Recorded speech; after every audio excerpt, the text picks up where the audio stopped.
Sebenarnya begini, kalau menurut saya patokannya adalah sebagaimana hadis Rasulullah SAW. Hadis Rasulullah yang mengatakan ketika ada seorang ikhwan yang meminang perempuan dan soleh, kemudian kita tolak, ya, maka itu akan terjadi fitnah. Cuman kadang kita suka ada terjadi dilema. Ada ikhwan yang datang ke kita itu soleh, bahkan melamar ke orang tua kita, akhwat ya, bukan kita itu, ke orang tua orang akhwat kalian misalnya. Kemudian tapi di sisi yang lain kalian itu menyimpan satu nama dan dia juga soleh, itu dilema banget tuh. Tinggal sekarang kembalikan lagi ke kalian, menunggu yang tak pasti atau menunggu seseorang yang pasti. Gimana nih? Perbedaannya adalah tinggal di situ saja teman-teman semuanya.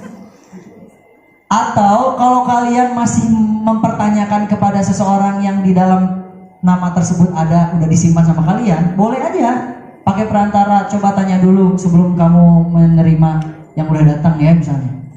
Tanya dulu. Kalau misalnya dia siap menikah, kemudian dengan segera, ya udah kamu bisa asal benar janji, maksudnya benar-benar oke, siap, insya Allah tahun ini saya akan datang ke orang tua kamu. Ya udah boleh kamu keep dulu. Tapi kalau misalnya insya Allah siap, tapi nggak ada jelas kejelasannya, saya sih lebih memilih kalian terima dia yang udah datang. Yang pasti catatannya adalah soleh, ya, catatannya adalah soleh. Kang, gimana untuk menumbuhkan bahwa dia itu yakin bahwa itu adalah calon suami saya? Kalau menurut saya, ketika kalian misalnya ta'aruf atau ada yang melamar ke kita, lihat kecenderungannya. Dari seluruh aspek-aspek yang ada nggak dari satu aspek saja kemudian kamu cenderung sama dia? Kan kecenderungan itu tidak selalunya dari wajah. Kecenderungan itu bisa dari akhlak dia, kecenderungan itu bisa dari sisi orang tuanya, kecenderungan itu bisa dari sisi apapun gitu ya. Cari kecenderungannya. Oh dia mah kebiasaannya suka sodako misalnya, itu kecenderungan. Bisa diambil kecenderungan itu dari manapun. Yang penting harus ada, kuncinya adalah kecenderungan. Jangan sampai begini, kadang saya memisalkan seperti ini teman-teman semuanya. Jangan sampai begini. Banyak di antara akhwat yang ujiannya itu adalah kemapanan. Dan kemudian rata-rata kalau akhwat itu, seperti kalau saya menganalogikan adalah menganalogikannya kayak naik bis. Suatu ketika saya misalnya naik bis nih, nungguin bis, harusnya masuk jam 8 ke kampus, begitu ya. Saya standby dari jam setengah 7 di halte bis. Ada bis Damrin maju datang ke halte, ternyata AC bener, tapi penuh, bersesakan. Kemudian saya bilang, kayaknya nanti aja nunggu Damri selanjutnya. Oke, maju. Datang kosong, tapi nggak ada AC, agak reot sedikit sih. Ekonomi lah istilah namanya. Nggak enak kayaknya, nggak nyaman, udah biarin aja lah. Nungguin lagi. Ternyata hampir last minute, udah hampir jam 8, kita nggak dapat apa-apa. Yang datang udah mangga AC, penuh lagi, ekonomi lagi.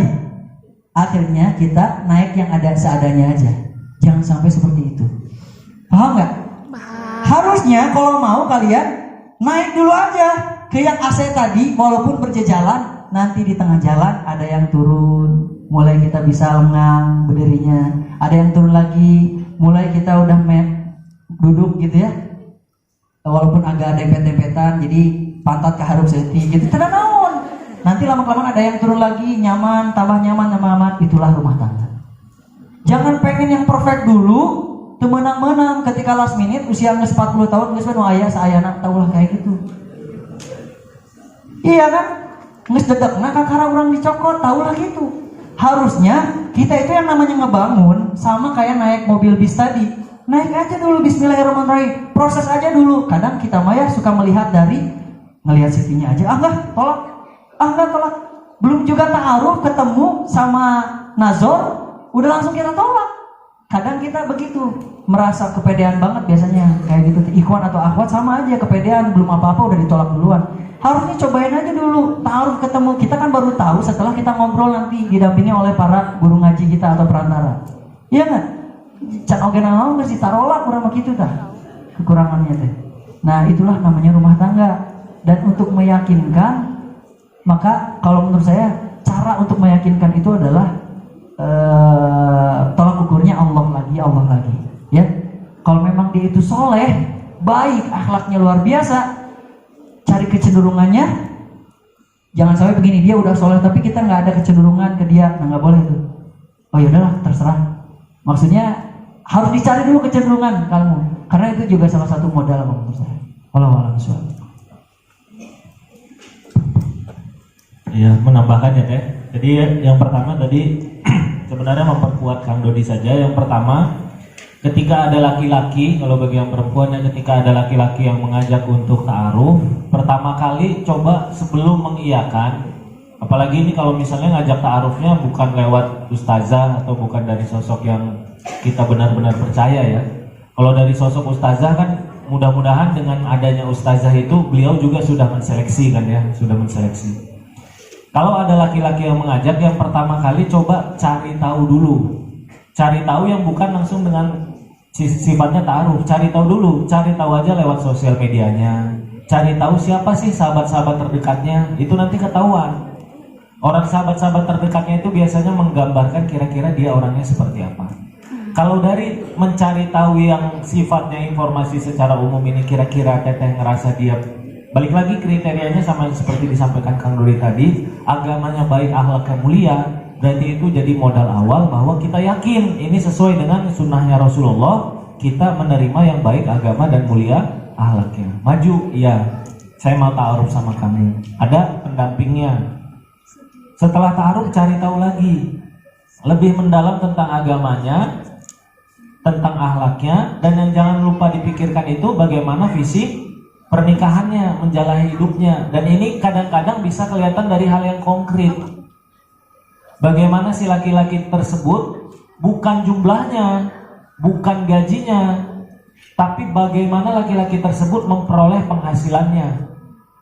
Penghasilannya dari jalan yang halal atau dari jalan yang syubhat, atau bahkan dia memang nggak ada masalah dengan yang haram. Kalau seperti itu kan keluarga yang pengen kita bangun tadi kan keluarga sehidup sesurga. Kalau misalnya memang dia prioritas hidupnya dan dalam kesehariannya menempatkan bahwa surga Allah itu yang paling utama, saya punya sekian, saya memberikan kepada orang tua saya sebagai bentuk bakti saya, justru itu bagus kan gitu kan. Saya membantu adik saya untuk kuliah, justru itu bagus. Saya nggak mau mendekati hal-hal yang sifatnya riba, justru itu bagus.